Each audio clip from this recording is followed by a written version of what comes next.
রাজ্যের প্রত্যন্ত গ্রামাঞ্চলের চাকরিপ্রার্থীদের জন্য দারুণ সুখবর। বিশেষভাবে মহিলা চাকরিপ্রার্থীদের জন্য দারুণ একটি সুবর্ণ সুযোগ। জেলা স্বাস্থ্য ও পরিবার কল্যাণ সমিতির পক্ষ থেকে গ্রামে গ্রামে আশাকর্মী নিয়োগের একটি নতুন বিজ্ঞপ্তি প্রকাশ করা হয়েছে। সংশ্লিষ্ট গ্রামের মহিলা চাকরিপ্রার্থীরা এখানে আবেদন জানাতে পারবেন। আগ্রহী আবেদনকারীকে অবশ্যই পশ্চিমবঙ্গের একজন স্থায়ী বাসিন্দা হতে হবে। তবে কোন জেলায় নিয়োগ করা হচ্ছে, আবেদন পদ্ধতি কী রয়েছে, আবেদনের শেষ তারিখ কবে, এই সমস্ত কিছু বিষয়ে বিস্তারিতভাবে আলোচনা করব আজকের এই ভিডিওটাতে।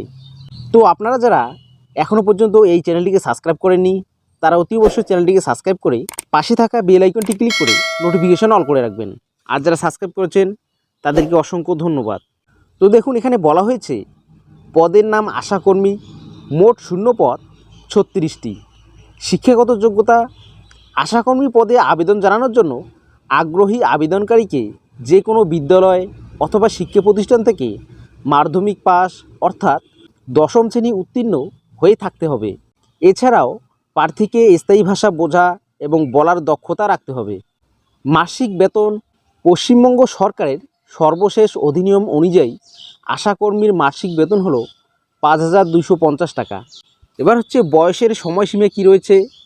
1 জানুয়ারি 2024 তারিখের হিসেব অনুযায়ী আবেদনকারীর বয়স হতে হবে ন্যূনতম 30 থেকে সর্বোচ্চ 40 বছরের মধ্যে।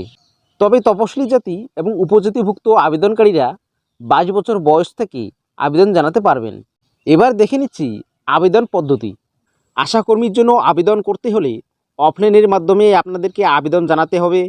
অফিসিয়াল বিজ্ঞপ্তির নিচে থাকা আবেদনপত্রের মাধ্যমে আবেদন নথিভুক্ত করতে হবে। সংশ্লিষ্ট আবেদনপত্রের নাম, ঠিকানা এবং জন্ম তারিখ, শিক্ষাগত যোগ্যতা, বৈবাহিক বিবরণ এবং অন্যান্য গুরুত্বপূর্ণ তথ্যগুলি পূরণ করতে হবে।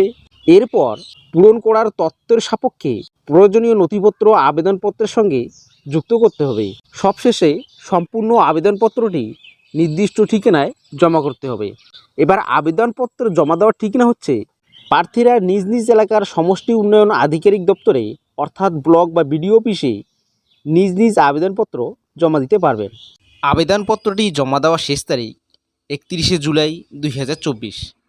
তো বন্ধুরা, আশা করি আপনারা বুঝতেই পারলেন যে আশাকর্মীর ফর্মটি আপনারা কোথায় জমা করবেন এবং কিভাবে করবেন।